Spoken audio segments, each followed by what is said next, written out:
Hello, my friends. How are you today? Welcome to my Sunday live stream where we talk about photography and catch up as a community, see how everybody's doing.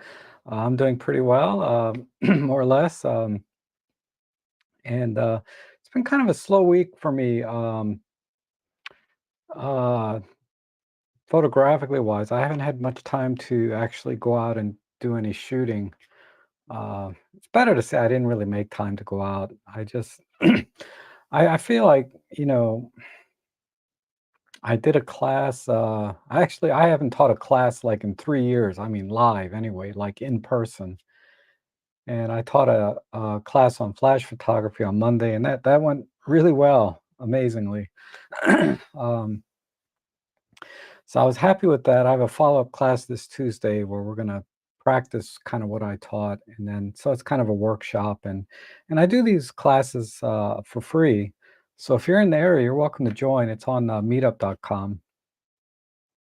But, anyhow, so I that's really all I've done is I taught the one class, and I take my camera with me every time I go out, and it's tough.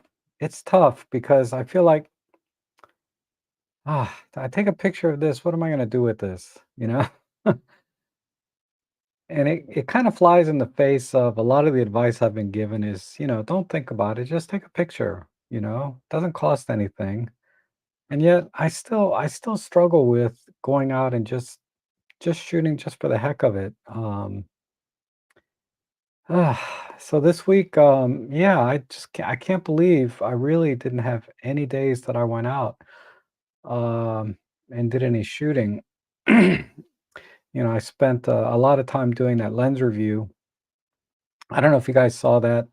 Uh, I did a lens review on the Brighton Star 50 millimeter f1.4. It's for the Sony mount, and it's an APS-C lens, but that really was a good lens, and I think that video is worth watching even if you don't shoot, Sony because, I kinda go into some MTF charts and I go into optical, design elements of the lens, and it speaks more broadly to lens design and purchasing decisions in general. So, yeah, watch that review. Let me know what you think in the comments of that video, what you thought, 'cause I put a lot of time into that one. A lot more time than that lens deserved, and it's a great lens, but, it's not a high-end lens, right? And that kinda brings me to the subject of, like, why aren't more manufacturers cranking out Micro Four Third lenses that are autofocus? I mean, we've seen 1 or 2 maybe from Young Nuo, and I really can't think of anyone else, maybe Sigma, but they've pretty much stopped making Micro Four Third lenses uh, from Sigma. They have their trilogy, 16, I think it's the 16, the 30, and the 56. And those are all fine lenses, but it's been a while, right? It's been a while since they put out anything new. Because when Micro Four Thirds kind of was in the early stages, I think they had the 60 millimeter and the 19 millimeter, and those were both terrific lenses. So I don't know why they have backed off from that. Um, It's unfortunate because they really make great lenses, and I went to our local camera store had an event yesterday where they had, the major manufacturers there, which OM System was not one of them, unfortunately, but they had Canon, Nikon, Sony, and Fujifilm, and I got a chance to kinda hold all the different cameras again. I mean, I know what they look like and what the dimensions are, but a lot of these cameras I've never actually held in my hand, and, it it's, uh it's just a reminder of how big all these other mirrorless cameras are, and I know that a lot of them, and I'm talking about the full frame versions, the APS-Cs were very, very small from Canon. Uh, my god, the M50 or the R50 and the R100, puny, puny cameras. And then the R8 wasn't, it's a pretty good size, meaning it's very small for a full frame, but it quickly jumps when you go to like the R6 Mark II the Nikon Z2, Z6 II, and Z7 II. Never mind the Nikon Z8, which Nikon claims is their compact camera. I remember going to their website and looking at the Z8, and they said a small compact camera. I was like, I guess compared to the Z9, right, which is a double grip. And then the Fujifilm GFX 100, man, those were massive, and the lenses were massive to go with them. So, and let's see, what else was it? Sony was there, and I wish I'd spent a little more time there. I just kind of looked at the table. I didn't pick anything up. Uh, but come to think of it, I wanted to look at their ZV-1, the little compact camera. Uh, I think that's a really interesting little camera. It sort of replaces their RX100 series because I haven't seen any news about an RX100 coming out. Um, but yeah, I got a chance to kind of look at all these different cameras again, and it just reaffirmed my strength and enthusiasm for Micro Four Thirds, actually, because when you get down to the ergonomics and the feature sets and even the lens selection and shooting with Micro Four Thirds is just so much so much more enjoyable, in my opinion, than the cameras that these other manufacturers are making. And I think of the 4 manufacturers that were there, I'd say, and this kills me to say this, but I think Canon had the best selection. Uh, most of their models are all refreshed, um, within the last year or 2, and they all have excellent, autofocus, their dynamic range, and everything else. On paper, everything is looking good. And their lens selection is starting to get there. They have some interesting lens choices at reasonable prices. They have the 50 millimeter at 1.8, the 28 millimeter f2, or was it a 2.8 maybe? And they had, then of course the 35s and 85s, but they're all pretty reasonably priced. And then of course Sigma was there as a lens company, and all they had there were their full frame and APS-C lenses. And that was a nice selection. They're pretty reasonably sized. I think on the APS-C side, they're, I think it was their 11 to 18 maybe. I forget. I forget what it is now. But they had a nice selection of relatively compact lenses, with reasonable apertures, and by all accounts, they're perfectly fine. They're, from very good to excellent in that range. And they're reasonably priced, but ultimately, between Sigma and Tamron was also there. Tamron was, um, probably, I'd say, the best value of all the lenses that I looked at that day. And, they had incredible deals, like their 28 to 70 f2.8 G2 lens, full frame. I could have got that for 575 bucks brand new.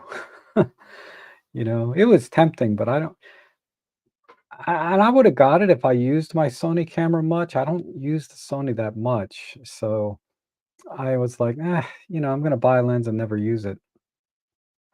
Um, but it was tempting, and I was, on the way home, I was thinking, should I have gotten that or not? Because I'm not gonna get that deal again until next year, right? They come once a year to the camera store.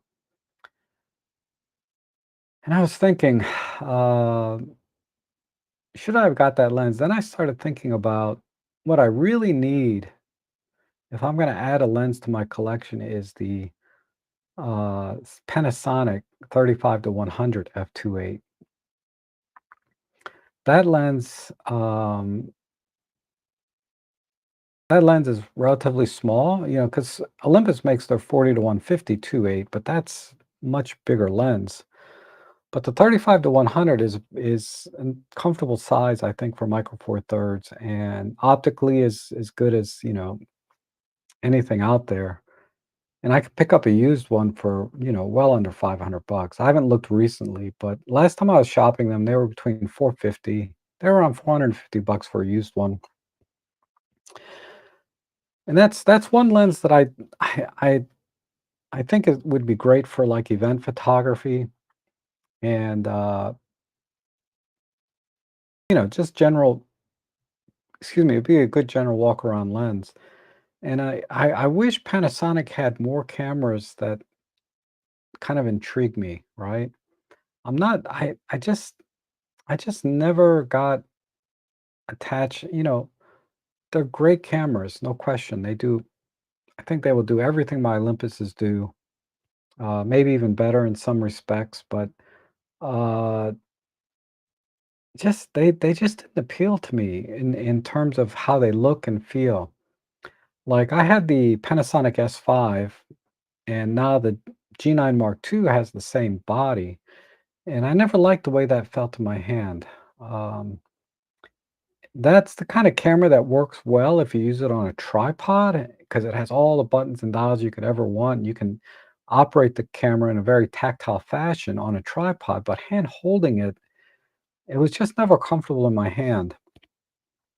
And that's the that's the second reason I'm not considering the G9 Mark II. Is because the body just doesn't appeal to me. The main reason being is I have an OM1, so what does the G9 II bring to the table that my OM1 doesn't already have, other than some video specs, and the OM1 is already more than enough I need for video, for even my professional work, just having that, 10-bit video with the log profile gives me everything I need. But going back to Canon, the R50, the R8, and then I looked at the R6 Mark II, the R3, the R5. The R3 had that double grip. That was a big ass camera, but it was comfortable to hold. The ergonomics were excellent. I think Canon has nailed it in terms of ergonomics.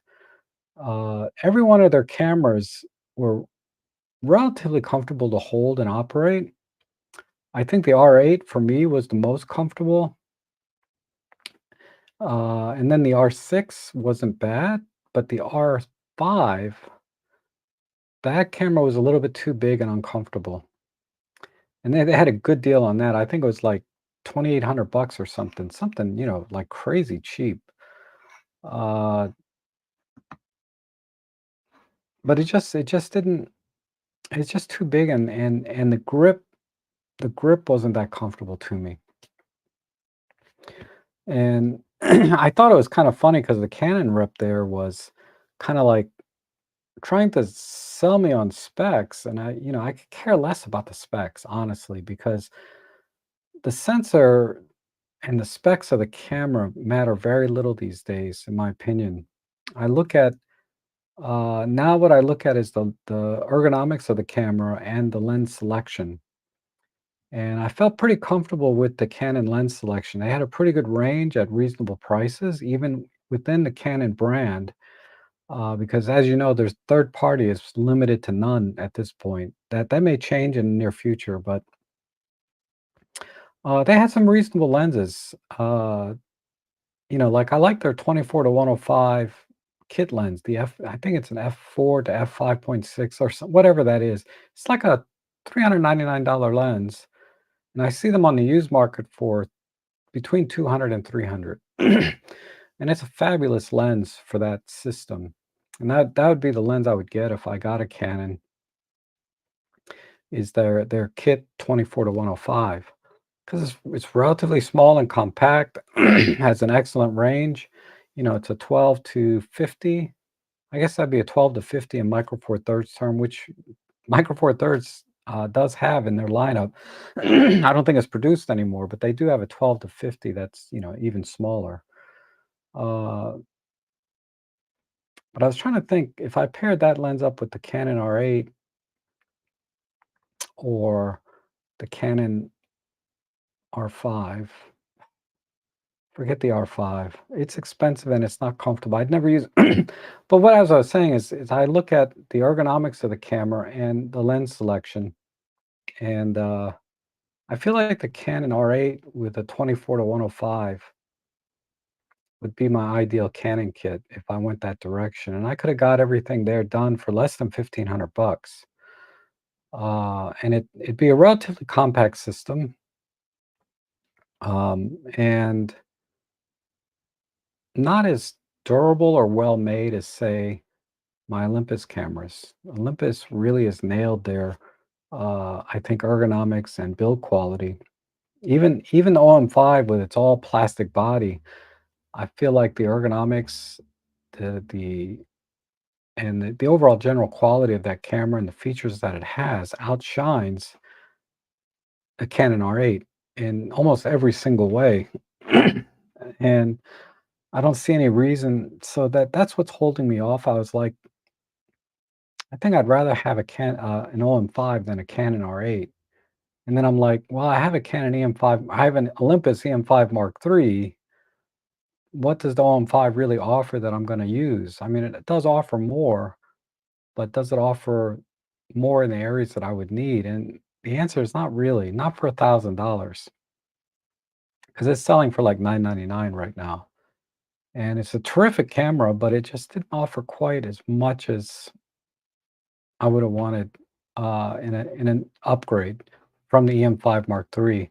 And that's the reason I haven't jumped on the OM1 Mark II. Is terrific camera, but it just didn't offer enough for me to want to upgrade from the OM1.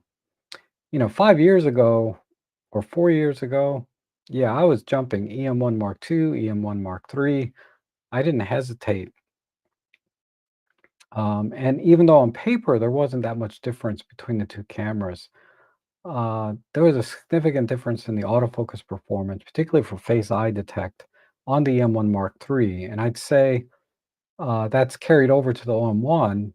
The OM1 is just as good, maybe a little better even than the M1 Mark III. But for all intents and purposes, the face and eye detect, I think, between the M1 Mark III and the OM1 are really close.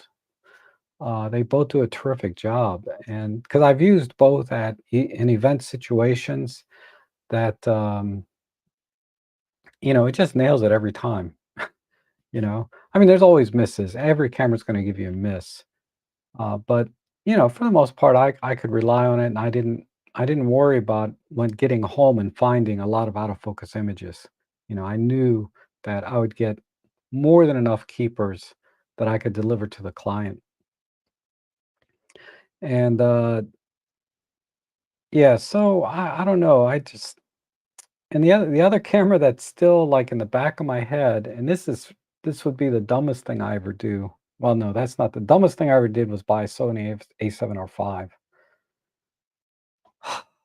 And anyway, the Leica Deluxe 8, it's like it'll be like 1,600 bucks all in, right? And that that's basically an LX100 with a few minor upgrades, right? Better EVF, better LCD display, maybe a better menu system with fewer buttons. Um, but I think optically and image quality wise, they're going to be identical. Uh, Maybe Leica has put a little bit of their magic sauce into the image processing, but color science is almost a moot point these days if you're if you're pretty decent at editing your images in RAW, right? So I never worry too much about color science of a camera. I can tell you that I do see the differences though. Like when I shoot my Fuji and I shoot my Sony, then I go back to my Olympus.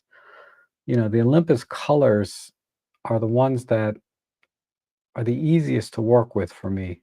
I have to do very little tweaking to the white balance, to the tones that I get from the Olympus cameras. And I'm talking about from the raw images. I have to do very little tweaking, and I can work with them pretty much straight out of camera in terms of color and white balance. I might make some creative choices from there, but it's very easy. On the Sony cameras, it takes me a little bit extra time to get it to the way that I like it. And then Fuji is the most difficult for me.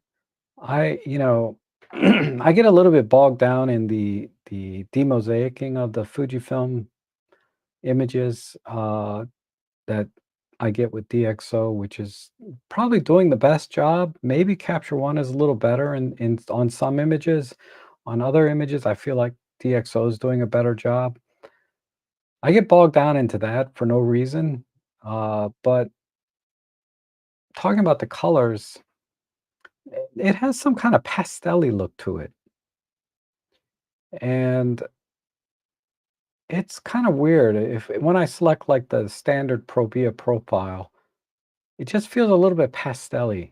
The skin tones are a little pinkish, the greens are a little bit more bright or vibrant. It's just and again, I'm talking about raw images. They're just a little bit off in a way that I don't care for at all. Uh, it's my least favorite color signs of the three cameras that I have. It looks great for landscapes though. When I shoot some landscapes with that Fuji, I think it looks really good. But gosh, when I'm doing my video or my images with it, I struggle a little bit. And I need to come up with a profile or a preset that I can click and just snap it to where I want it to be right off the bat. And then it'll be a non-issue. But as of right now, I can tell you that just working with the raw image straight out of the camera, I'm struggling a bit, except for my landscape images. Those seem to come out. Actually, I really like how they look. That mild shift to like these pastels make the landscapes very interesting, and I get a color science that I haven't seen in any of my other cameras. But yeah, the skin tones, man, I'm not digging that so much. And I'm using the Fujifilm X-H2 just for reference. I don't know what X-T5, X-T4, all that. I was lusting after an X-T3 for a little bit, but that's kind of past. Um, I think when I reach, 20 or 30,000 clicks on my X-H2, I might consider an X-T3, but I don't think I have more than 1,000 clicks on my X-H2 at this point. So how does that bode for the XT3, right? If I get that, it's just money down the drain. Another camera I've been messing with is the LX100 Mark II on loan from David Tellett. Thank you so much. That camera, that I developed a preset for that because initially I was having trouble with the colors coming up from it as well. And then again, this is subjective, right? You may love it just straight, the raw image straight out of camera, the colors, but for me, I had to tweak them a little bit. So I have a nice preset for that. And the other one is I took it out yesterday and I only took a handful of images. Uh, the Olympus OM1S, the Stylus 1S, from, 7 or 8 years ago. It's Olympus's compact camera, also on loan from David Tellett. Again, thanks so much. Uh, that camera, yeah, we have the Olympus colors that look great. They're pretty much the same. There's some minor differences, and the lens on that is amazing. It's a 28 to 300 equivalent f2.8 fixed. Also has a built-in ND filter, so you can shoot wide open in bright sunlight if you want, which I had to do yesterday because it was really bright out. The only problem I've run into with that camera is it misses focus a lot on the long end. So I'm zoomed out to the 300 millimeter equivalent, and I just cannot get it to focus reliably on the spot that I picked. Uh, at the wider focal lengths, it seems to be spot on, but on the longer focal lengths, particularly at 300, it seems to be missing a bit. Um, it just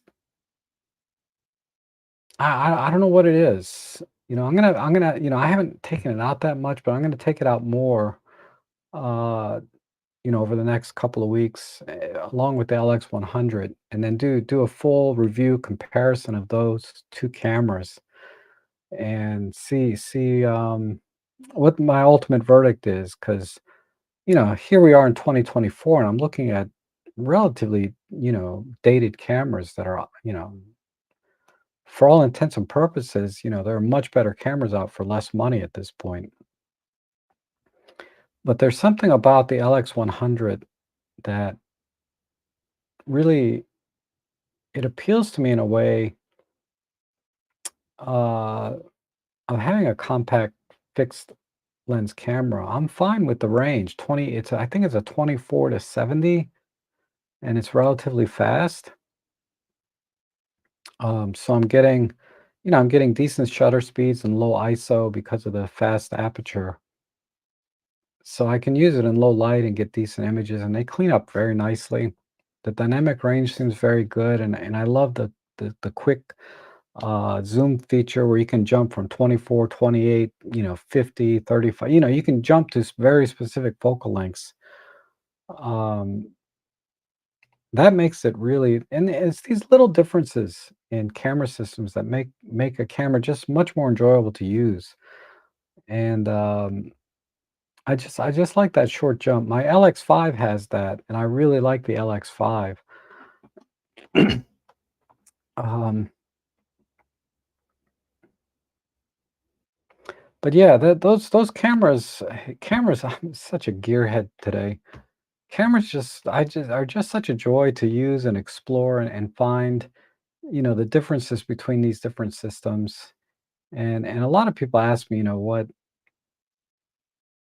I'll get questions time to time. I'm thinking about camera A versus camera B. Which one do you recommend? And it's such a difficult question to answer because I'm very biased towards the ergonomics and features of the camera. Uh, so my answer is usually the one that has more features and better ergonomics, not necessarily the best sensor and image quality, because these other things will drive you to go out and take more photos rather than just better image quality. Because, better image quality ultimately is is not something I think the average enthusiast should care about. They shouldn't worry about, this one has like a stop better noise performance or stop better dynamic range or, this one has a higher resolution. These things are irrelevant really when it comes to photography and going out and taking pictures as an enthusiast. I now as a professional photographer, if you're doing work and you need something very specific, you need higher resolution for some reason, or you need that extra stop or 2 stops of dynamic range. You have very specific needs or requirements for these, you know, specifications. Then the answer is going to be very different for that person. But no professional is going to ask me what I think. Professionals know what they need, and it wouldn't matter what I think because my needs as a professional are very different than, say, another photographer. If you're doing food photography, product photography, your needs are going to be very different than what I do, which is primarily architectural photography. And so these things about image quality and all the different specs that we look at in sensors and that sell cameras, to me, are just honestly irrelevant. Um, I think about what lens do I want to use first, and then I think about what camera is going to support that lens. So if I need, you know, if I want a specific lens with a specific characteristics, what camera system does that fit on? And that's why I'm disappointed that Sigma's still not making lenses, for Micro Four Thirds, or other manufacturers not coming out with more autofocus lenses. There's a plethora of manual focus lenses, and I love that because you really don't have to buy vintage lenses anymore. You can buy, a third party manual focus lens, And optically, they're very similar in terms of their performance and that vintage look. I think you can get those with a nice modern third-party lens. You don't have to worry about fungus and scratches and coatings wearing off and all the problems that you have with these vintage lenses are pretty much eliminated, and they're usually much cheaper, right? But when it comes to autofocus lenses, I feel like we're still lacking, and I feel I wish I beg Tamron and Sigma and other third-party manufacturers to crank out some more Micro Four Third lenses. Not that we don't already have a great selection within the Olympus and Panasonic lineup, um, but brand new, when you buy them brand new, they're quite expensive. Uh, and somebody goes out and buys an EM10 Mark II or a EPL7, you know, they just spent what, $200 on a camera, then they're looking at, okay, I want to get a nice 25 millimeter prime. It's like $400, right? Then all of a sudden, these things start adding up, and it would be nice to say, yeah, you can get this wonderful 25 millimeter prime for like 150 bucks, right? Or you can get a 17 millimeter prime for $120, and it's autofocus, and the optical quality is good enough for 99% of what you're going to be shooting. So I I hope they do, and that's the only area now that I think is kind of holding back a lot of buyers, I would think, from the Micro Four Thirds system is, we don't have a lot of third-party options in the autofocus realm, and we need to get there, and it's not up to Olympus and Panasonic to do that. It has to be Sigma, Tamron, and all the other third parties, CT Artisans, Seven Artisans, Brighton Star, Laowa. Laowa's had a couple, right? I think autofocus lenses. Don't they have a 12 millimeter f2 that's autofocus? I'm not sure, but there needs to be more. There needs to be more. And then I think it'll be kind of exciting and refreshing to start doing uh, lens reviews and things for the Micro Four Thirds system and going out and shooting with Micro Four Thirds. Um, but that's just my thought. So I'm not, I'm still at this point even going and looking at the latest and greatest from the big four manufacturers or big three, whatever, whoever they are, Canon, Nikon, Sony, Fuji. Fuji is debatable how big they are, right? What do they have, like 4 or 5% of the market? But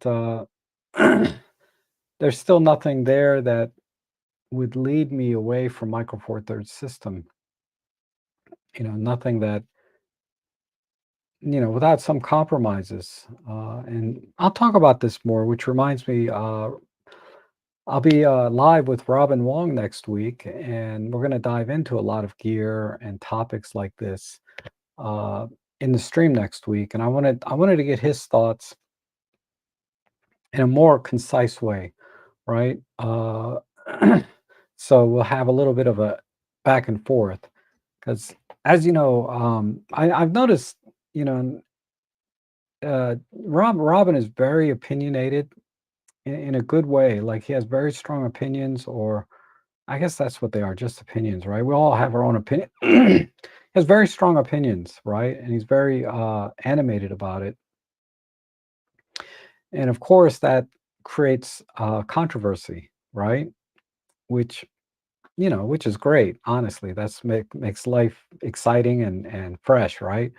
Uh, so I wanted to kind of nail it down with him on some of this new gear and trends that we see in photography. So look forward to a very exciting, dynamic conversation with Robin Wong next week. I look forward to that um,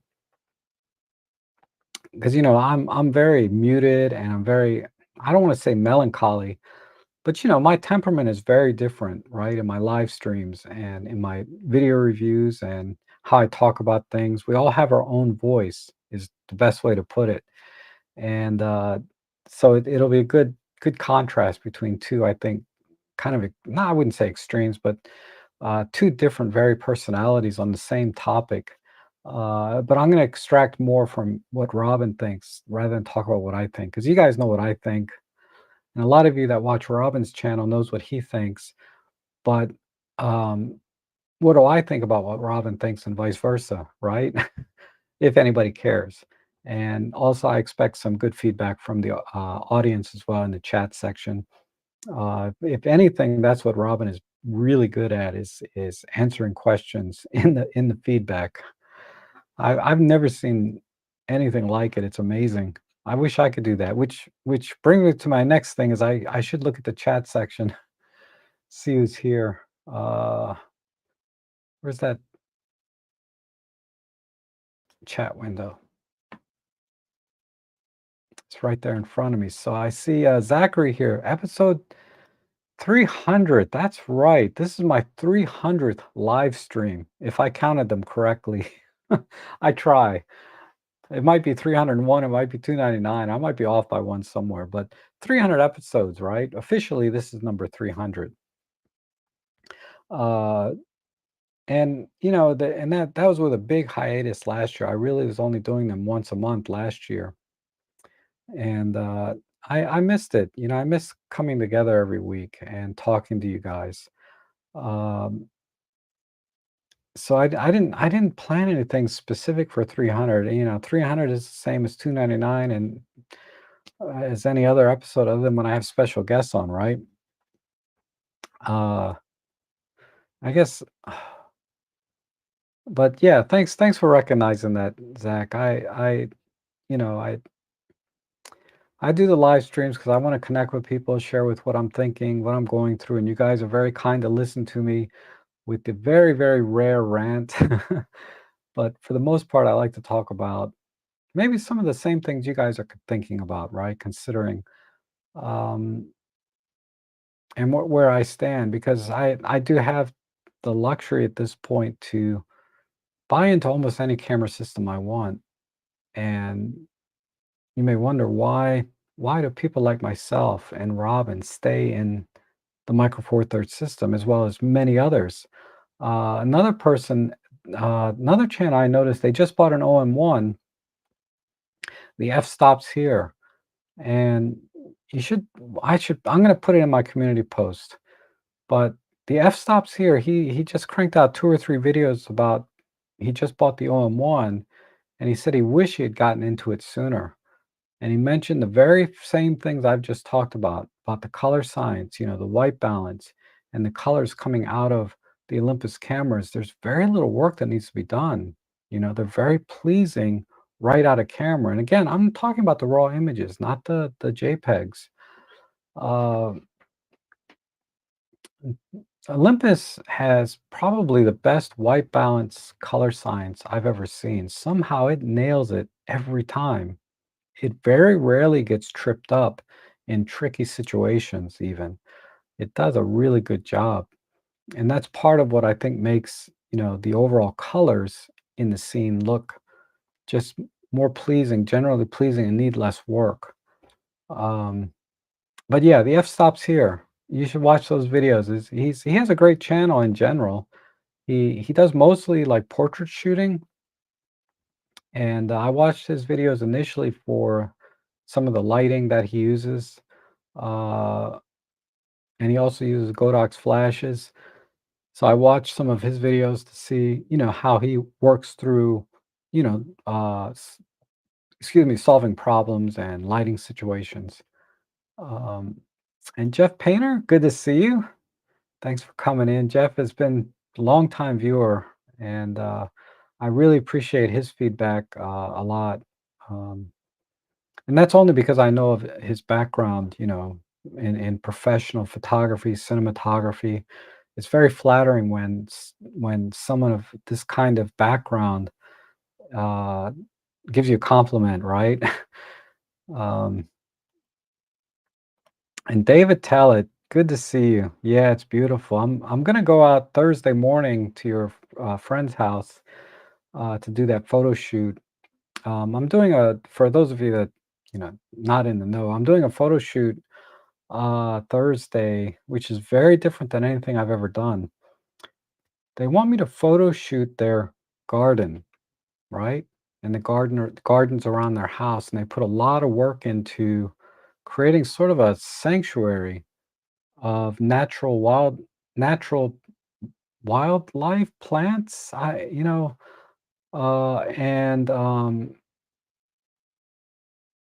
and small creatures, creatures big and small in their yard, and it was really interesting. I saw a few images that they sent over to me because I wanted to get a feel for, what the lighting is like and all of that. So it'll be interesting. I'll try and share them with you when I'm done with that shoot. Uh, Doing a garden, and you know, but I look at I look at it like this. Even though I've never done it before, I have a pretty good feel for lighting, right? And how to compose sort of, some general pleasant compositions. It's going to be a little different composing something like this though, because there's no straight lines. Everything is angled. There's the lighting is going to be everywhere. I'm going to get dappled lighting from sunlight coming through the trees. I'm going to get hard lighting from shadows coming off their house. And I'm gonna get, very, very busy lighting and backgrounds because of all the different types of plants and wildlife. Very, very different than my standard architectural shot where, I can look at the scene, I got straight lines I can deal with, I got different layers or depths to the building itself, right? Even a square building, you can create depth, right? Just do a three-quarter shot. You got two sides of the building, and then you got the front door, you got the sidewalk or the what do they call it? All the space in front of it on the ground, the concrete.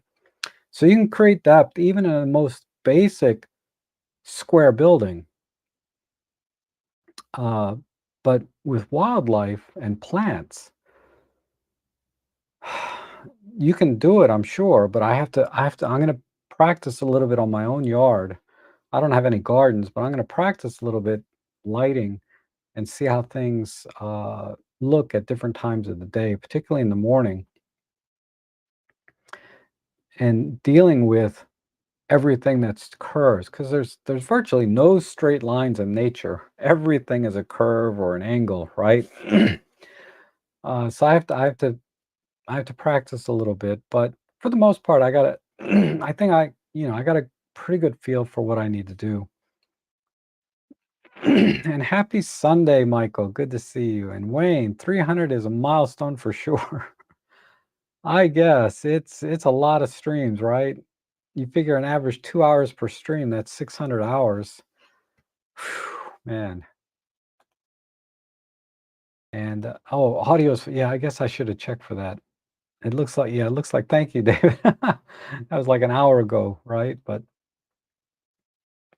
and Robin Wong, hey, can't wait for next. Yes, me too. I can't wait either. Good to see you. Good to see you. Robin's always been so supportive of coming into the streams and chatting with you guys. I really appreciate that. Because he has his own streams and his own life, right? And yet he makes time to come out to my stream and talk to my viewers. And I know there's a lot of overlap, but uh, that shows the kind of person he is, right? He's a very giving person, very generous person when and you can see it in his videos and his live streams by how much he smiles and is having a good time and enjoying his time and doing his best and putting his passion into it, right? Um, and Robin's such a great person. So thanks for being here, and thanks for next week. We will see you there. It's going to be 9 o'clock Sunday morning next week. So just a little bit sooner than I started today's stream, all things considered. We don't have any technical difficulties. And good morning, Paul. Good to see you.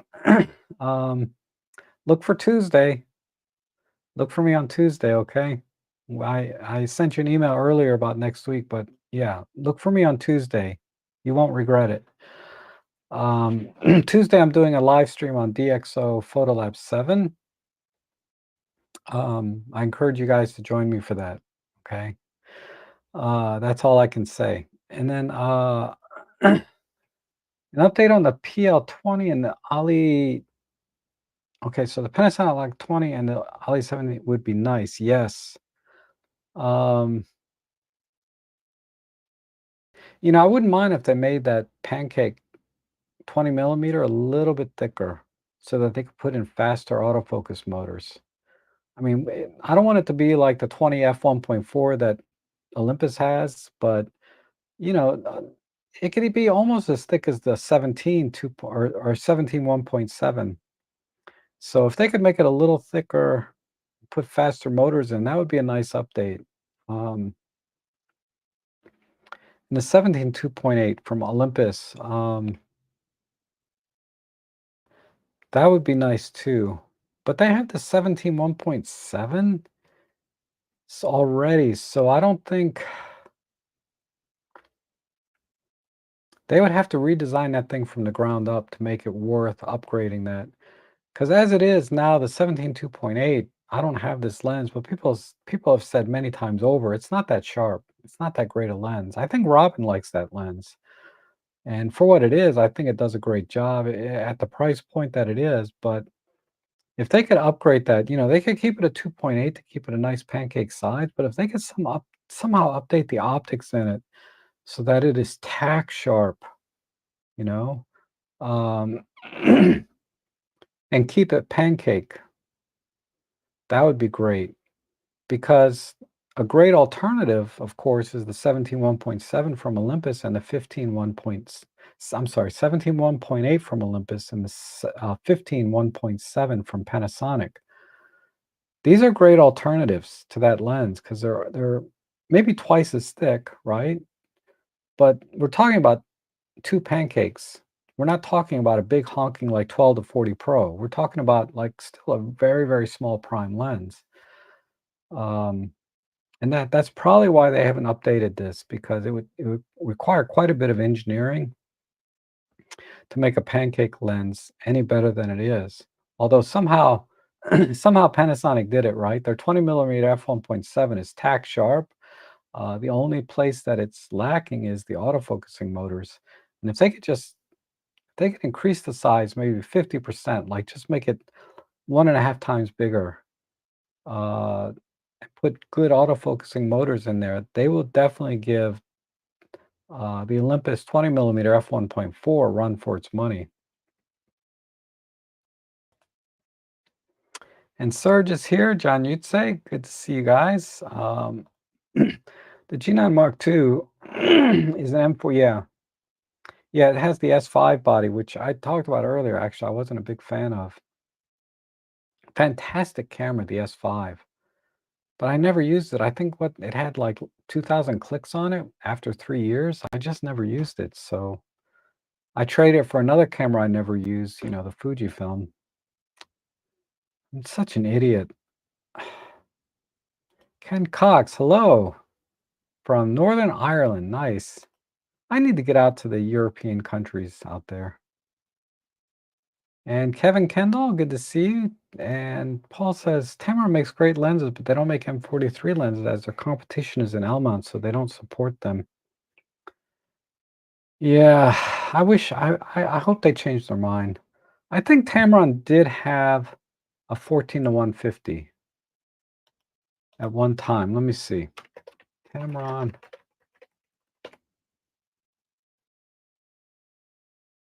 They did. Um, if you look at this screen, they did make them at one time. um, but now they stopped for whatever reason. So, oops. So I'd like to see them get back into it. And Robert is here. Good to see you, Robert. You need to come to our meetups, man. We haven't seen you in a long freaking time. That Robert is local to me, and he's a member of the photo club I'm in, and just I haven't seen him in a long time. Be good to see you. And hi everyone, happy Sunday. Yes, Robin, happy Sunday.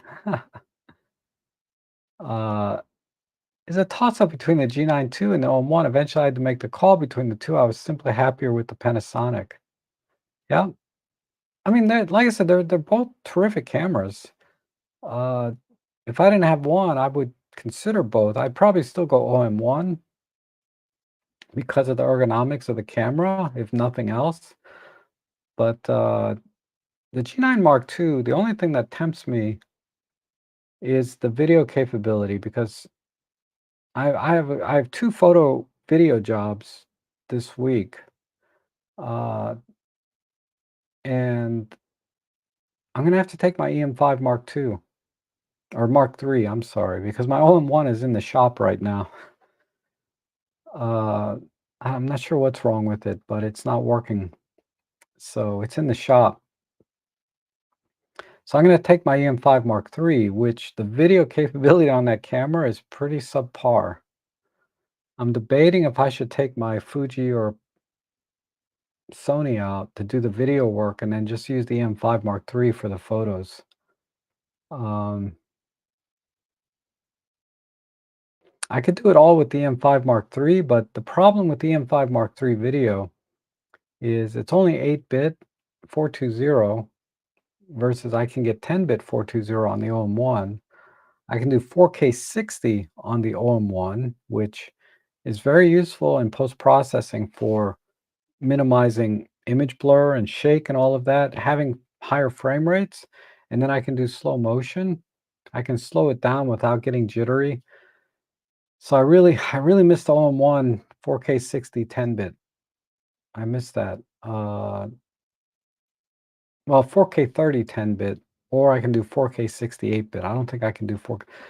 But I was doing 4K 60 even if it was 8-bit.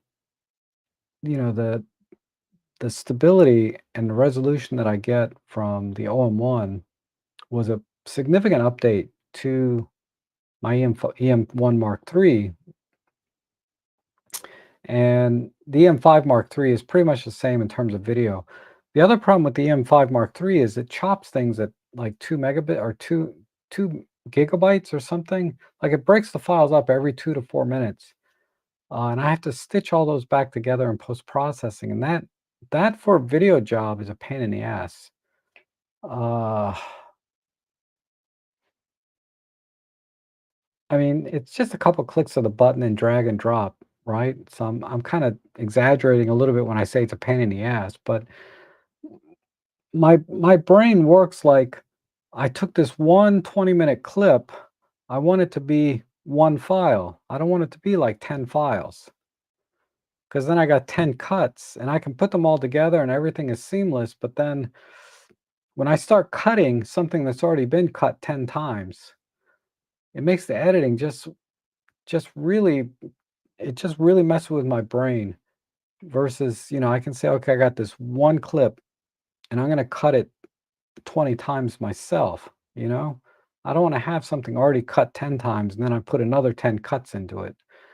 Uh, but you get what I mean. It's the video side. So I'm debating my Sony. I have the wide angle lens that I could use for the video. I need at least 20 millimeter wide for the video work that I'm going to be doing.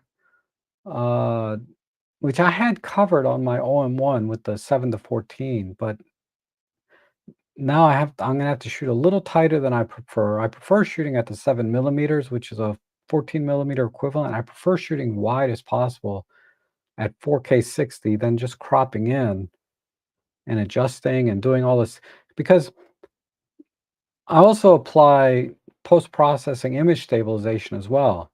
So you're getting a crop from the camera, you're getting another crop from the post-processing. So you go from 7 millimeters to about 10 millimeters, right? Effective focal field of view. And that's still plenty wide enough. But with the Sony, I'm going to be starting at that 10 millimeter equivalent, right?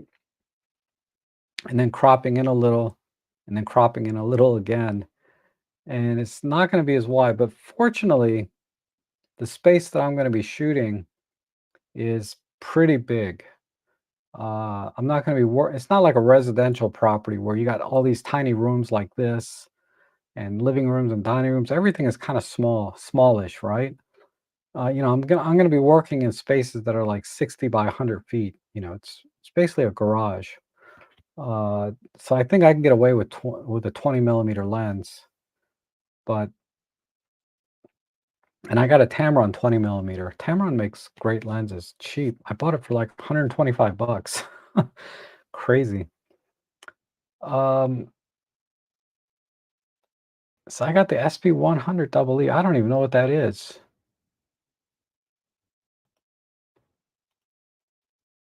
SP100 triple E.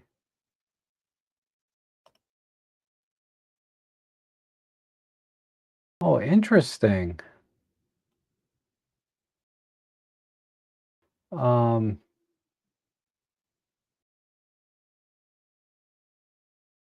it's this guy.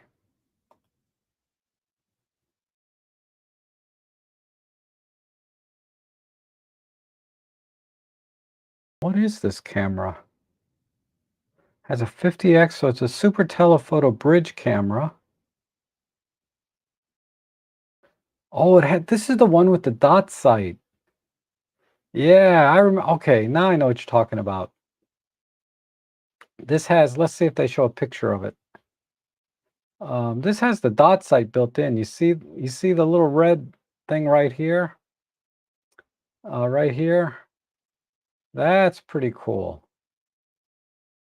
Uh, I had to rule that out when I was looking at compact cameras because it only shoots JPEG.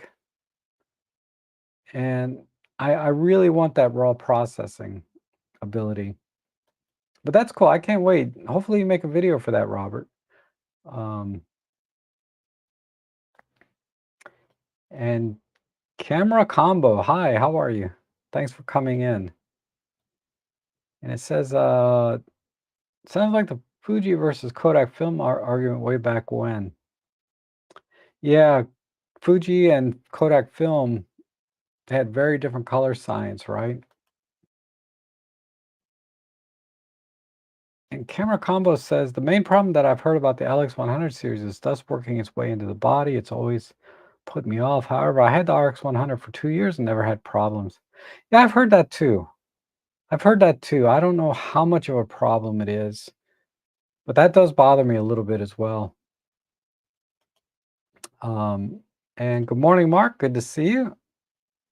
And Camera Combo says, I'd get a new LX100 in a heartbeat if it had PDAP, the only feature that was missing. Um, PDAP doesn't bother me. He's referring to phase detect autofocus because it's not a sports action camera, right? So I don't have to track and follow things very quickly. Uh, if they can improve the face detect, it can be contrast detect, but they need to have good face detect and tracking. Uh, but I don't even need tracking. This would be for me, it'd be a point and shoot camera, and I can just pick a point, focus on it, take the picture. And phase detect is more useful for sports action, going back and forth. Now, if you're thinking about phase detect because of video, yes, then absolutely. If you're thinking about using this camera for video, phase detect would be a huge difference on the video side because the contrast detect in video is is not very pleasing, right? And if you're sensitive to that, because some of us are. We're sensitive to that pulsing or drifting and picking something that's not in the frame. Like it's gonna not gonna focus on me. It's gonna focus in the background. These are all problems with contrast detect and video. Phase detect would solve a lot of that. But for photos, and that's primarily what I'd use it for, photos. Uh, I don't care if it's contrast or phase detect, unless I'm doing sports action, which is why the OM1 is my bird action, sports action photography camera. And Wayne, how are you, Wayne? Robin stream is on my birthday. Nice. Happy birthday. And Robin says, I think we do have a lot of similarities on our thoughts on Micro Four Thirds. Rob Track, can't wait. Yeah, definitely. We overlap a lot on Micro Four Thirds. I'm not quite as sensitive to the autofocus as you are because of the kind of photography I do. Uh, so the one autofocus is great for me. I'm not having any issues, but apparently you've had a lot of issues with it, and we've gone over this 1,000 times. Basically, you're right. The autofocus in lower light, low contrast situations, the face detect, all of that really struggles when you get into low light. You know what's worse actually? Is the Sony camera. The Sony cannot focus for crap in low light. Oh my god, I couldn't believe it. It was I'll have to do a side-by-side test when I get my own one back, between the 2 cameras. But yeah, the Sony, I'm noticing I'm pushing the shutter button and nothing is happening. It just will not focus, um, in low light because I do a lot of flash photography. And in flash photography, the light levels are low, right? That's hence you need flash. And that Sony camera, man, that thing is struggling. Whereas I know my OM1 and my EM5 Mark, I use my EM5 Mark III mostly for studio work. Uh, that thing is like this, man. It just bip, bip, bip. It snaps right on. The face detect on the EM5 Mark III could be better. I have to get I have to fill the frame a lot with the face for it to detect. So I don't rely on the face detect so much when I'm doing people. But if I'm doing people, I just whip the OM1 out. And then I turn the modeling lamps on, to get more light so it focuses fine. But yeah, if it's low light, it's a problem. And Wayne says, I'm looking at some older bodies. I have a GX85 and a 5D Mark II coming. Nice. I'm waiting for an updated Pen F or OM5 in the new body market. Yeah, I'm excited if they update the Pen F especially. I don't know if I would grab onto an updated OM5, mainly because I have the OM1 and I have an EM5 Mark III. So what does between those two cameras, what could possibly the OM5 do for me? Now, if I didn't have the M5 Mark III, I probably have an OM5 right now, or wait for the OM5 Mark II. And good morning, Roger. Good to see you. Roger participates a lot in the DxO photo editing streams that I do. So it's good to see you here. And Kostov says, I've started following Thomas Eisel recently. Yeah, he is awesome. And how are doing? I'm doing well. I'm sure Robin's doing well. When exactly is your joint session? I have set a time. Oh, it's next week, Sunday, 9 a.m. Eastern Standard. So the stream is up now for you guys to bookmark and join in and get notifications. So click the notification bell on that stream for next week. Yeah, I'm a big fan of Thomas Eisel. He's doing a lot of the heavy lifting in terms of the tutorials on how to use the Olympus cameras. He brings very, very interesting insight into the design of the OM system cameras and Olympus. And he has a good breadth of knowledge in the history and development of their cameras. So I think he brings a very interesting perspective to it that I never could because I'm not familiar with the history of Olympus and OM systems. I deep dive into the menus and go step by step and all of that, but that's basically I'm a talking manual, right? But Thomas Eisel brings a little bit more in that he tries to give you the best scenario to use the different features, how they perform best, the best way to use them, but gives a little bit of history too sometimes with some of the features and design elements of the camera. So, yeah, I highly recommend Thomas Eisel for those of you that are not familiar with him. And hello, Tan. How are you? Tan Van Broekman. Nice to see you. Thanks for coming in. And from the Netherlands, okay. And then when you do tripod landscape photography, do you use AF/MF instead of just one or the other? I think I just start using that combined with AF mode. Um, yeah, kind of. I don't do AF/MF. What I do is I autofocus on a particular point, and then once I've done, so I'm in. Okay, Let me start over. So let's say I'm going to do a 3-shot pano. So on the first shot, I use autofocus, SAF, single point, and I pick a point very specific that I think will give me the greatest depth of field. So I shoot about 1/3 into the frame, which is kind of the rule of thumb. You shoot about 1/3 into the frame in terms of distance. What is about, you got from 0 to, say, I don't want to say infinity, because 1/3 of infinity is still infinity, right?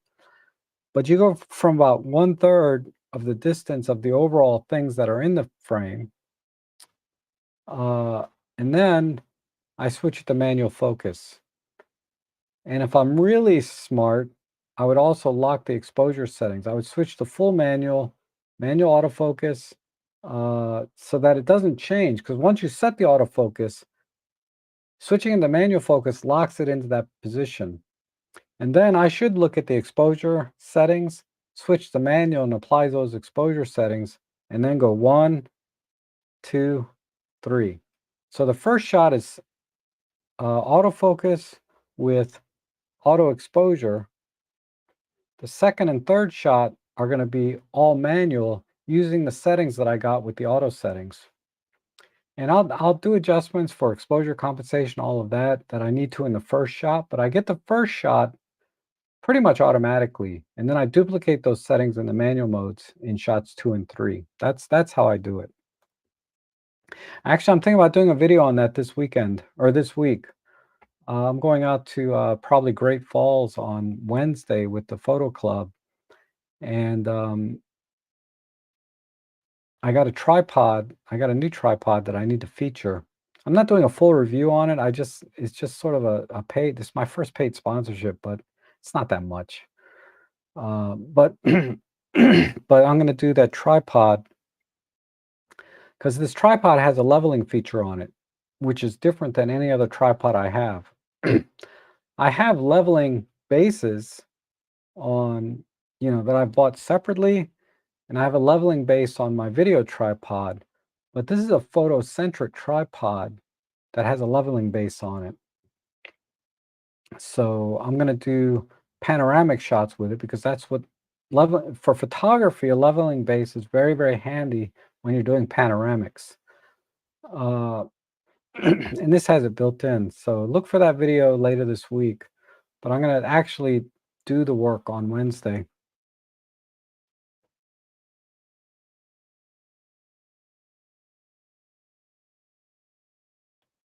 And 12:05. Wow. Good morning, Jack. I'm glad you're here, though. Um, it's funny. Last night, I got back from the photo show event at the local camera store, and then I ate dinner. This was around 4:30. Then I watched a couple of videos, and while I was watching the videos, I fell asleep. Next thing I know, it's like 5 a.m. the next morning. I slept for frickin' 11 hours. I don't know what happened last night, but I was zonked, man. I was out cold for 11 hours straight. And I, I I don't know what wore me out. Maybe it was the heat. I didn't walk outside that much. I only about a mile. I walked outside in the sun. I don't know what it was. It's just I was out, man, like a light. That's very unusual for me. Usually I have a little trouble going to bed early because I want to get stuff done. But once I lay my head down, I'm out, but then I wake up early 6 to 8 hours later. Typically 6 hours I sleep. No problem at all. But God, yesterday I was out, man. I haven't slept 11 hours straight since it's been years, years and years. And Tom Van Brookman says, for macro, I recently bought the 90 macro lens. Wow, what a great, yeah. It is such a great lens. I am so personally, if I want to get into macro, that's the lens I'm going to get. I mean, the 60 macro is an awesome lens, but I'm going to wait till I can buy the 90 macro when I can afford that. It's a good, just like I had to wait to get the 300 f4. I have no regrets about the 300 f4, and I feel like if I got the 60 macro, I would be like wanting that 90 macro in the back of my head all the time. So I don't think I'd ever be happy with the 60 macro, knowing that a 90 macro is out there. And hey, Marco, how's it going? Missed the start. No big deal. I missed the start too, if you want to be honest, right? Because when I sit down, I have no idea what I'm going to talk about. I really try to think about it like an hour before. Sometimes I think about what should I talk about today, and then I don't know. Then when I turn the camera on, just just stuff starts coming out of my mouth that I can I don't know about photography and what I did, and then I think about it, I actually did a lot this week, and then sometimes I say I didn't do much. And hello, John Follows. Good to see you from Manchester, UK. Says, been watching for a while on my TV, but now in the office with a keyboard. See you on Tuesday with more images. Awesome. And lens-wise, looking for a long telephoto, not decided on which one from Olympus. I'm looking at the 9mm Panasonic. Also the f4 Olympus Pro lenses. Okay. Uh, of the Olympus Pro f4 lenses, I think they have what, the 40 to 150? Skip it. Great lens, super sharp, but when you can get the 40 to 150 f4 to 5.6 kit lens for, $100, why spend six or $700? I just don't see it unless you need the weather sealing. I would personally, I would skip that lens, and I have. I'm never going to buy that lens. It just doesn't make any sense to me. Because I'm not worried about weather sealing. The images I get from the 40 to 150 kit lens are more than sharp enough. I mean, tack sharp to my eyes. Certainly sharp enough for delivering to a client, because I'm delivering mostly, two megapixel images anyway. I've never had to deliver a high res image to a client, because they just put things online and it gets compressed down anyway. Um, the 300 f4 is a must buy if you're into birding and wildlife. I know many people have chosen the 100 to 400, or they're now we have the 150 to 600. Those are viable options to the 300 f4, but I can't get over how good the 300 f4 is. It's such a good lens. It's very fast. The image stabilization is awesome, and it's so sharp. The 150 to 600, I got to try that out. It did deliver really sharp images, and that extra reach is really nice. But it's like double the weight and size of the 300 f4, it seems. Maybe it's not quite double, but it's quite a bit larger lens. And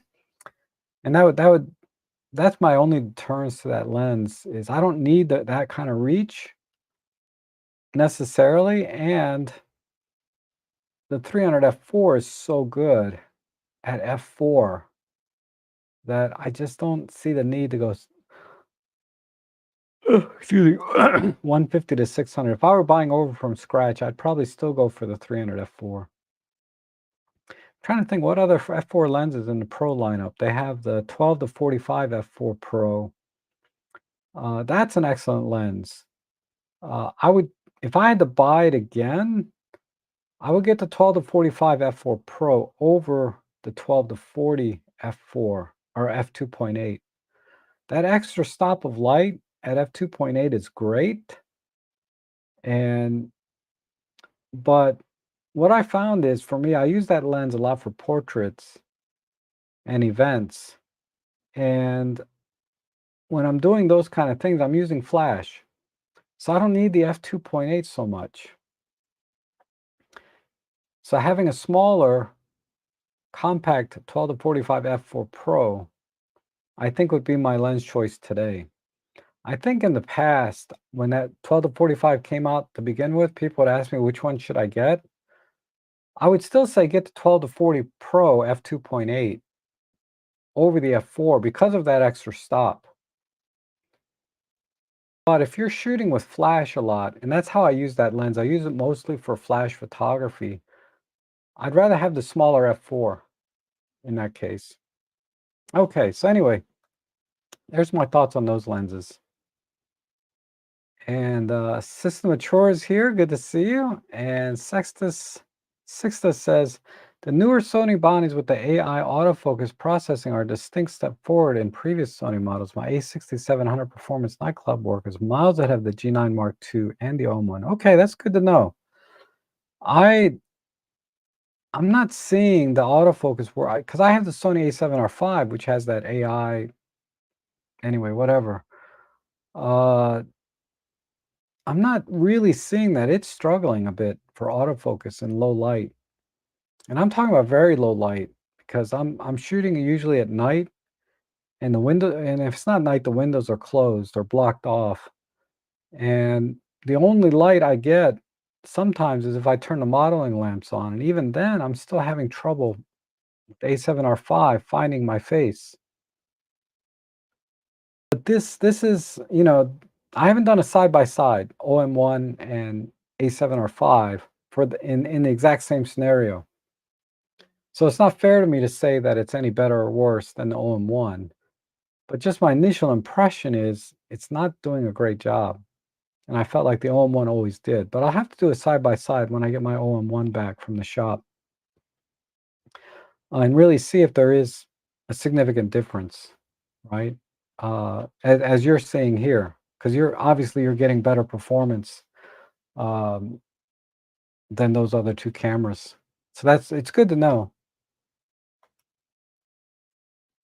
And Jesse Espinoza, hi. Um,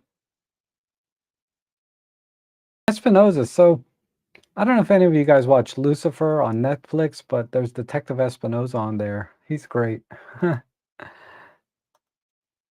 And the 300 f4 seems permanently welded to my OM1. I know, right? That's really the only that's the lens that's on my camera the most. It really is. Um, and that's what I mean by I pick the lens and then that dictates which body I'm going to use. So when I pick the 300 f4, that dictates, okay, OM1. I never think, okay, 300 f4 and pen f. You know, those two things never come together.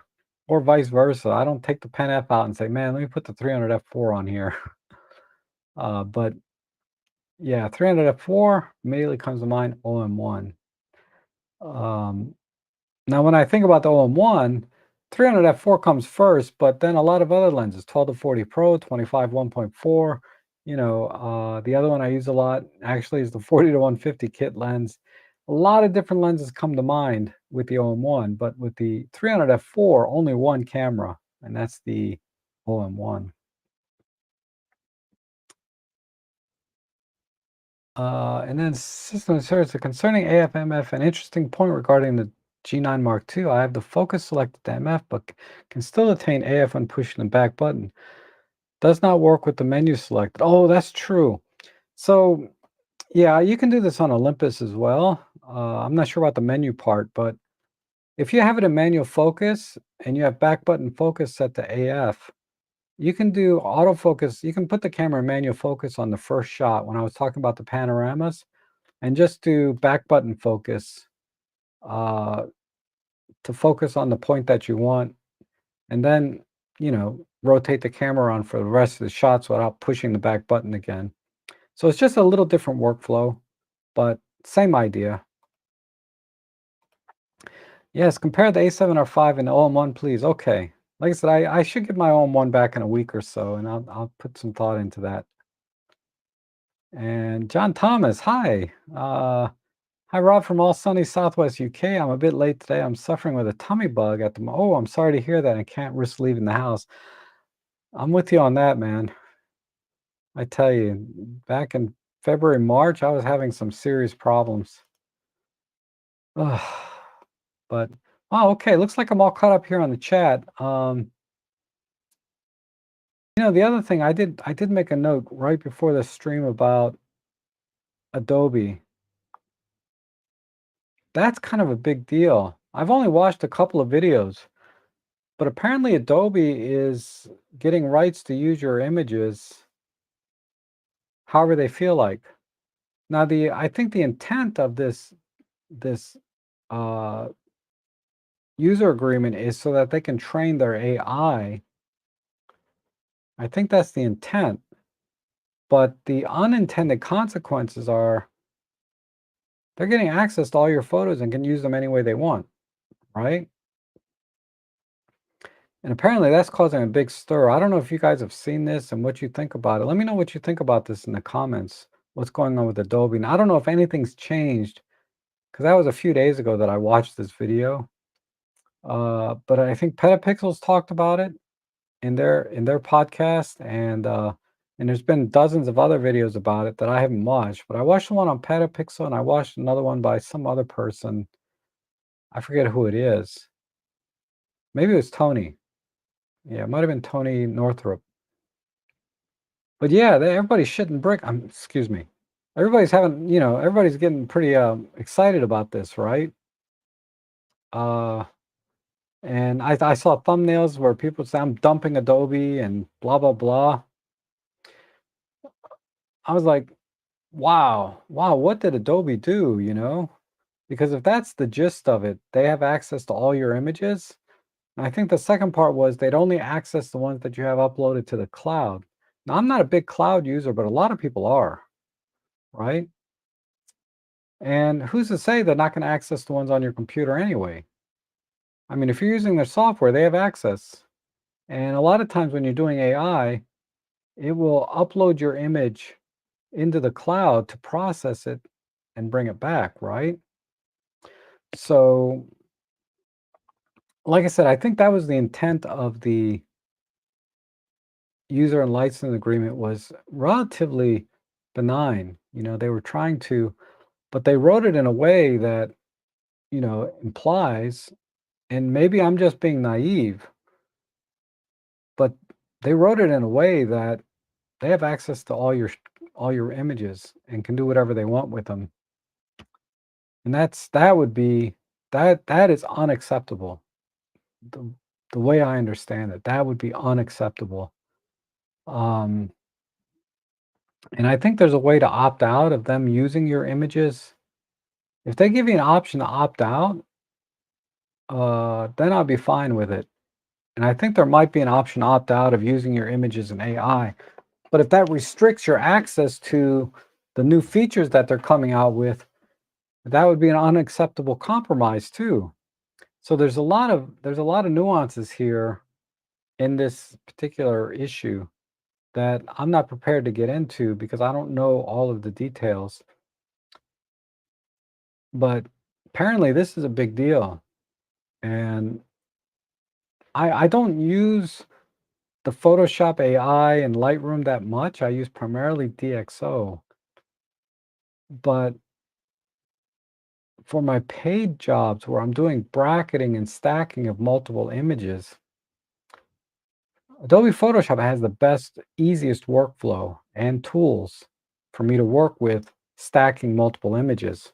And I'm not talking about just HDR and exposure blending, but I have to do a lot of uh, masking and things that I don't want in the image, things I want to keep in the image versus, uh, all the other things I do with my paid work that I really can't do in any other software easily, right? I could get like GIMP, right? GIMP has layering and exposure blending modes and all these different things in them, but the workflow is very awkward relative to Adobe. Adobe is so simple to use, partially because I've been training on it for 10 years or whatever, but I just can't get away from Photoshop because of that. Um, anyway, Marco says, "Yeah, F Adobe. I have strong thoughts on AI." Yeah, AI is interesting. I I had a little fun with it, but ultimately, I don't see how if I'm delivering images to clients, what, mm, I don't, I don't see how AI is gonna help me. It did help me in one image where I had a lot of cars parked out in front of this building, so I used the AI to remove those cars, to get a cleaner image overall, and it wasn't perfect, but it was acceptable. But, the kinda AI thing that I see people doing, I think is a waste of time, uh, as a commercial photographer, because 'cause they're not paying you to use AI, right? They're paying you for your images, and if you're a professional photographer and you deliver professional images, that's how you're gonna earn the big bucks. You're not gonna earn otherwise, you're just a graphic designer, right, if you're using AI for everything. And then the combination my wife frequently uses Pen F or OM5 with a 12 to 200. Wow. Very light to carry and use a huge yeah, that is the one lens that does it all, right? Uh, and you couldn't access your apps or content without accepting the new oh, really? Yeah, I haven't opened up well, I have. I must have accepted it then, because I did use it recently, earlier this week. But, I miss the days when an app was just residing on your computer, and that was it, right? Like DxO, it's on your computer. Once it's installed, it doesn't really need to access or be online for anything. You can use it standalone. Whereas a lot of products and software today, they don't work standalone. They have to be connected to the internet. And, God knows what you agreed to in the user agreement. Uh, but yeah, I'm not digging that either too much myself. But fortunately, I don't use it much. I only use it really for my paid jobs because of the layering and stacking that I mentioned. But even then, why would they want access to that? It just Martha, I do not use the cloud from Adobe, nor Google, nor Microsoft. I save my images to Backblaze. Okay. I've heard of Blackbase. A lot of people like it. I don't store anything to the cloud. I keep everything on my hard drives. And like I've said many times in the past, don't ask me for backup advice. I back up and I have double backups of everything, but I'm not my images aren't that important. I don't resell or license or catalog the images in any way to sell later. So having backups are not that critical. And like I said, my photography is not that important. If I lost everything, that would be painful, but it's not like any great loss to humanity, right? I think the world will go on without my photography. Cisna Chor says, I will never store any of my photos or videos to the cloud. Have my own server on RAID 5 system and backup using Apple Time Machine. Yep. Yeah, I'm not a big I guess the cloud might be a good third backup, but primarily I think you should have everything done locally as much as possible. Don't rely on third party. Because who's to say the cloud service doesn't go out of business and all your stuff is there, right? You should have to opt out in AI. Raises lots of legal and ethical questions. I work with this in my day job. Yeah. Yeah, if they have an opt-out feature, I think I saw someone said there's a way to opt out, but I don't know. I'm not prepared to talk about this subject, but I did want to get some feedback and get a feel for what you guys think. I also save to external drives. Yes, that's the only way I do it. And the 75 well, let me rephrase that. Once I've created a JPEG edited image that I want, I upload that to Flickr, and that's pretty much my backup on the cloud. So even if everything burned down in my house, my important images and the images I enjoy are on Flickr. And until they go out of business, then I'm safe. Jack Beltane says the 75 to 300 Olympus 2 lens. Thoughts on zoo photography? The animals are mostly these days in large open enclosure, and I need some extra reach. Yes, It's an excellent lens, you know, I've heard 1 or 2 people got bad copies, I guess, and they thought they had bad copies, not that they thought the lens was bad, but for the most part, everyone that has that lens loves that lens. Just be conscious of your shutter speed. You know, if you're zoomed out to 300 millimeters, make sure your shutter speed is at least 1/500th of a second. I would prefer 1/1000th of a second, even with IBIS on. And then always shoot wide open, so don't go over f6.7. The lens is tack sharp at f6.7. There's a very, very minor improvement. On my lens, I tested it, and I found that f9, oddly, considering the pixel pitch of our cameras, f9 should introduce diffraction. But I found that f9, that's where it's the sharpest, but it's you have to pixel peep to like 1000% to see the difference. And I've done many tests on this, you know, at home. I didn't publish anything online. And f9 every time was, but between f6, 7, and f8, I didn't see any difference. Maybe I need to pixel peep to 2000%. But between f6, 7, which is the fastest aperture at 300 millimeters, and f8, no difference. And then the most minuscule improvement at f9. So your ISO is going to be high, right? So stay at 1/500th of a second as much as you can. You may want to shoot in shutter priority with this lens if you're going to the zoo. Because animals, you know, they're always twitching and moving around a lot. So you should shoot at 1/500th of a second regardless. But if you can get away with 1/1000th of a second, I think you'll be very happy with the results, so long as your ISO doesn't go, say, above 1600. Higher than that, you really should start looking at denoising software, then you'll be okay. So if you have DxO or Topaz or whatever denoising software, you'll be okay over 1600. But if you're not using any denoising software, stay at 1600 or lower, shoot at 1/500th of a second. If the animal's not moving, if it's sleeping on the ground or something, then you can go even slower. At that point, you're gonna have to figure out what you can do handheld, okay? Because less than 1/500th of a second, you're talking about if you have any coffee in the morning, that could be a problem. So that's my advice there. But it's a great lens. Mark says, decided years ago not to use Adobe products. This simply confirms my decision. Have DxO, yeah.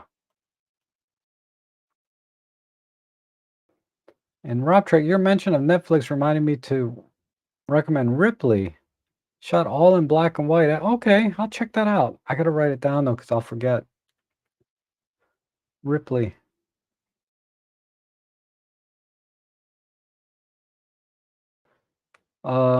One movie I recommend for photographers is The Secret Life of Walter Mitty. And I didn't realize, let me look it up before I get this wrong.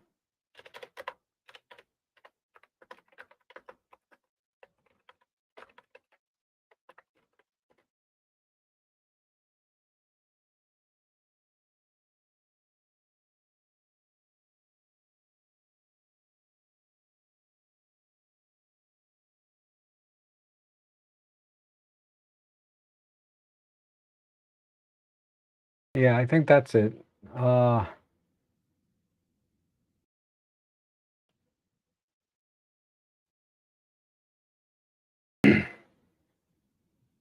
okay, so The Secret Life of Walter Mitty. Uh, it's really a beautiful, beautiful story, a beautiful cinematography, and it's a movie about photography, and it had, I think, a wonderful ending. But one of the screenplay writers, or one of the writers, I should say, was Steve Conrad. Steve Conrad also made uh, and created another series I really like, and it's on Amazon Prime, is The Patriot.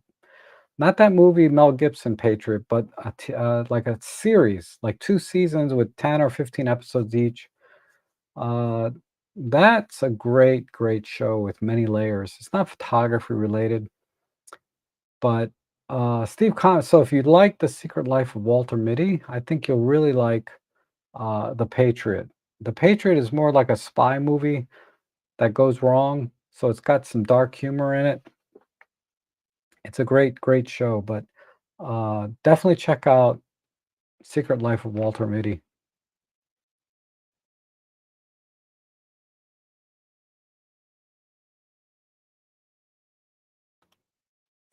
And Dave said, "Just gotta use 17.1.8. Disappointed that the manual clutch doesn't turn on peaking and magnify." Huh. That should be automatic, right? I don't remember. I'm using the 17.1.8 right now, actually, with the EM10 Mark II for this stream. That would be useful if it just came on automatically. I thought it did.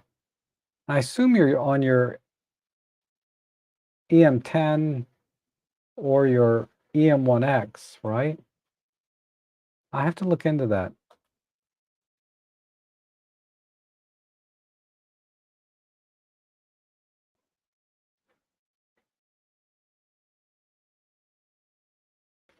And Marco, so that's changing with DxO. With 7.7.1, DxO requires an active internet connection to activate.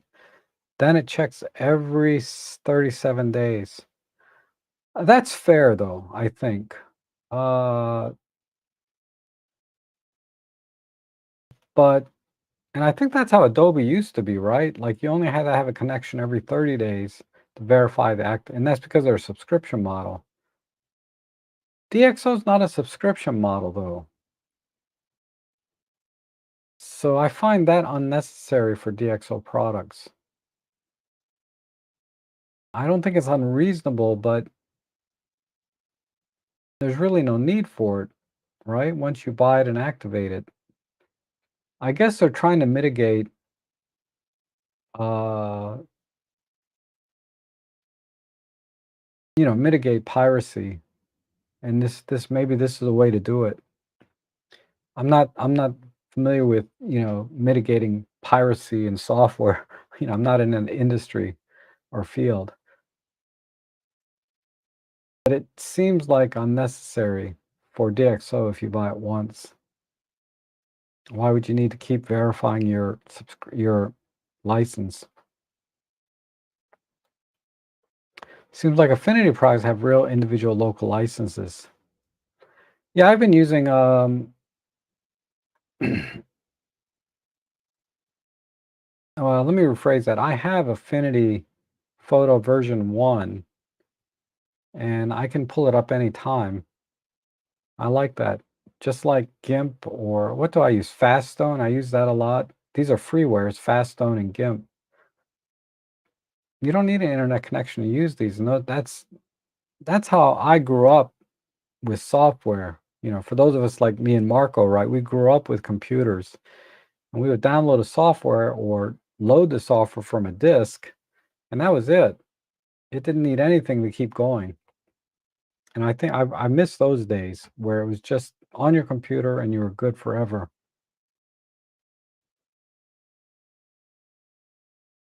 Absolutely agree with you on the backup. I like to have full control. I do have an internet server working on Unix, so can also access with Windows. Wow. I'm gonna have to upgrade to that one day where I can access all my hard drives through my cable router box, my router. Right now, my router is a little bit too old. It has a USB-C plug, and I tried it, but accessing files on the hard drive through my current router is painfully slow. But sometimes I like to work from while I'm watching TV and just on my iPad and go through images, right? Or my other laptop. My wife also has a 75 to 300 lens, which is great value for the money and also small and light. Works great on OM5. Yep. Thanks for sharing. It's a great lens. I will try Topaz AI and try 1/500th of a second. Okay, definitely. Let me know how it goes for you. Uh, Ripley has outstanding cinematography thanks to Robert Elswit. Oh, okay. Have you seen The Secret Life of Walter Mitty, Jeff? What do you think of the cinematography in that? I'm just curious because you haven't you obviously have experience in that. Um,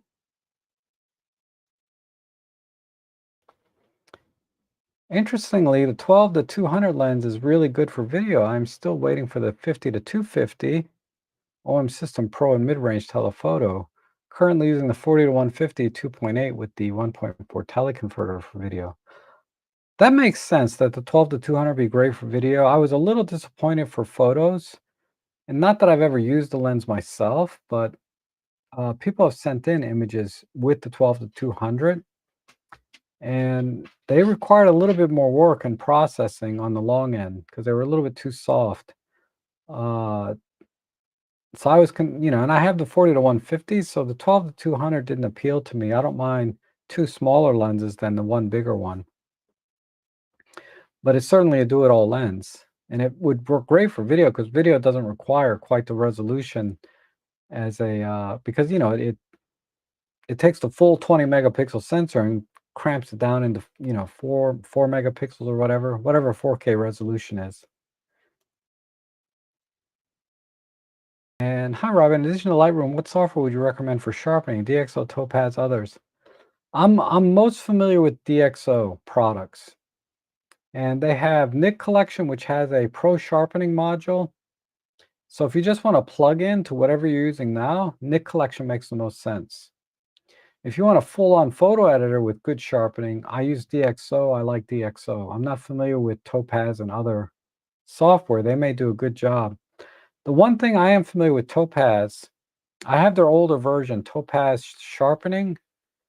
If you have any motion blur, and I'm talking about very minor motion blur. If it's significant motion blur, it's not going to help. But if you have some very minor motion blur, Topaz Sharpening AI does a really good job at cleaning up very, very minor motion blur in your images.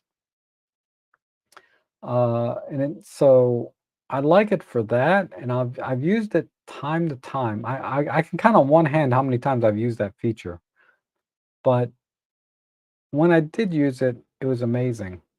And but yeah, I think Nik Collection DxO with the Pro Sharpening module as a plugin is really good. And then, but as a full-on photo editor, DxO does a great job with the optics module for the lens and sensor database that they have. It really, it really is the great equalizer. It'll take a kit lens and make it look like a pro lens, uh, and it'll make pro lenses look like pro lenses. Like super. I mean, just amazing what you can do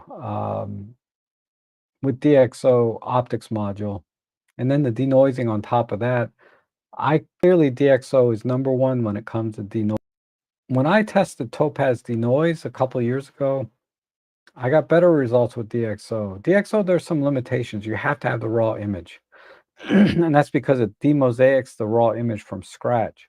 Whereas Topaz doesn't need to do that. It can work with the raw image, JPEG images, TIFF. It can work with anything. So there's some more flexibility, and the motion and the motion blur. Excuse me. I slept 11 freaking hours. I shouldn't be tired. Something. Maybe I'm coming down with something. But anyway, um, I forget what I was talking about. I was talking about Topaz or something. But yeah, DxO.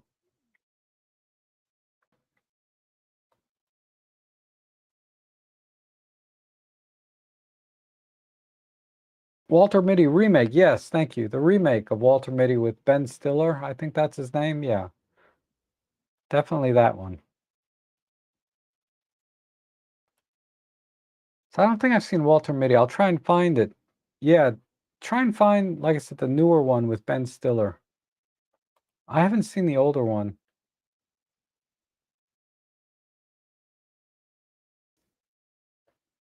Oh, sorry. I'm not sure what that was about.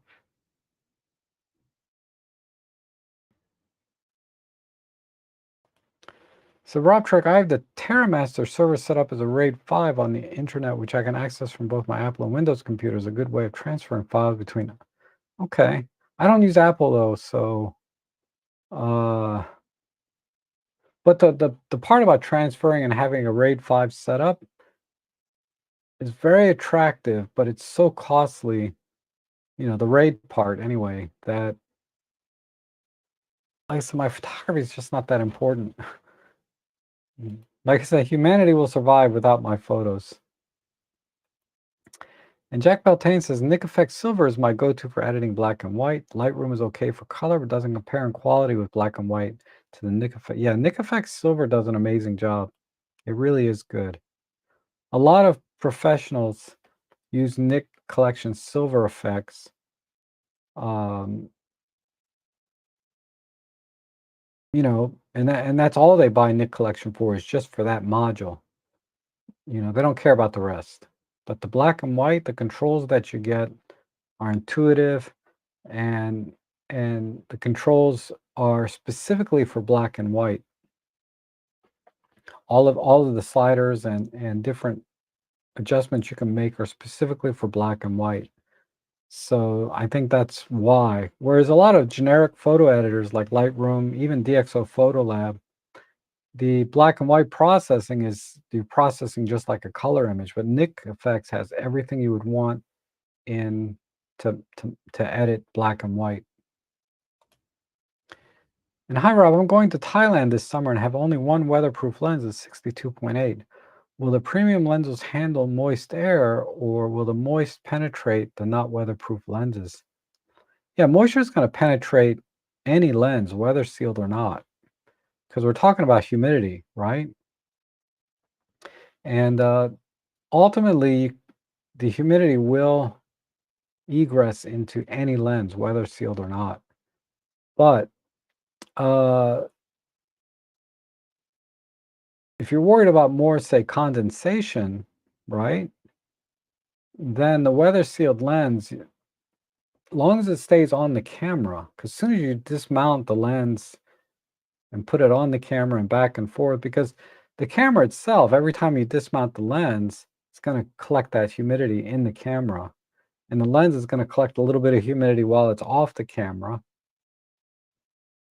But let's say you put the lens on and everything is equalized and temperatures stay the same. I think a weather sealed lens will be less likely to condensate on the inside over time. But I don't have experience working in a high humid environment, so I'm just thinking in a scientific way, right, about humidity. And humidity is always relative. So if your lenses are at room temperature, which might be 90 degrees Fahrenheit, humidity is just inherently inside every lens. Anywhere there's air, there's no such thing as a sealed, airtight. If you have an airtight sealed lens, then yeah, but nothing is airtight.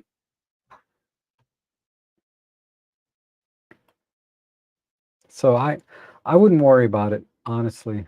I wouldn't worry about it. I would worry more about condensation, going from something cool inside to warm outside and vice versa.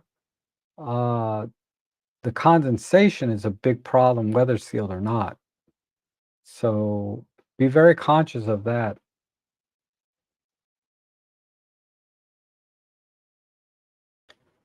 Okay, looks like I've caught up to all the chat. If you had any questions, now's the time to ask, because otherwise I can wrap.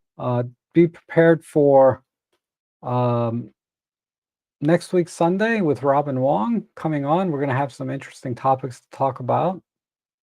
And definitely, if you have not decided on a photo editing software, I encourage you this Tuesday to be with me for the DxO editing live session I'm going to do this Tuesday. Or if you're thinking about moving away from Adobe, come join me and see my workflow in working with DxO, the kind of results that I get, And one or two other things that I can talk about later. But Tuesday's a good day to come in if you've never seen my photo editing live streams. This Tuesday would be a good day. And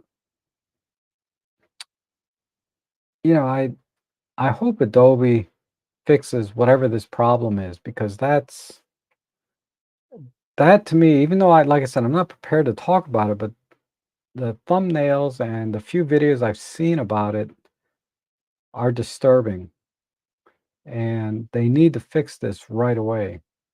So hopefully that comes to fruition because I use Adobe Photoshop for my professional work when I have to do layering and stacking. If I'm working with individual images, I only use DxO. But I always pre-process in DxO, noise reduction, optical corrections, things like that before I take them into Photoshop. But I might have to start looking seriously at some alternatives to the photo stacking and layering that I have to do with Photoshop. If this is true, and if I can do it in a way that I don't have to pay every month, that would be even better. Um, oh, Pure Raw is very good. Yes, Pure Raw is a great plugin to get rid of noise. Definitely, if you're using OM Workspace, you can get Pure Raw and denoise the images. Uh, the only limitation, I mean, Workspace does everything as a photo editor, and it does some things even more than DxO, right? With comparing side by side and stuff like that. But the key missing ingredient in Workspace is you cannot do any kind of layering or local adjustments specifically. Like if I just want to brighten this part of the image up over here and leave this part a little bit darker, I can't do that. I have to do global adjustments on everything. Highlights, shadows, everything is global. Whereas most photo editors, dedicated photo editors, let you do local adjustments. I want to fix the brightness on this one thing, or I want to bring, this is too dark. I just want to bring this one object out, not the entire shadow area. So that's it. But all right, we'll wrap it up here. So everyone, thanks so much for joining me today. I really appreciate it. If you enjoy these chats, you can always support the channel with the affiliate, not affiliate, but my donation links down below or coffee links. They really are greatly appreciated. And they help me to keep going at this, right? Because it just I just love you guys, and I would do it anyway, to be honest. But the donations and coffees certainly help a lot. So we will see you guys again on Tuesday. If not Tuesday, I will definitely see you Sunday next week with Robin Wong. Have a good week.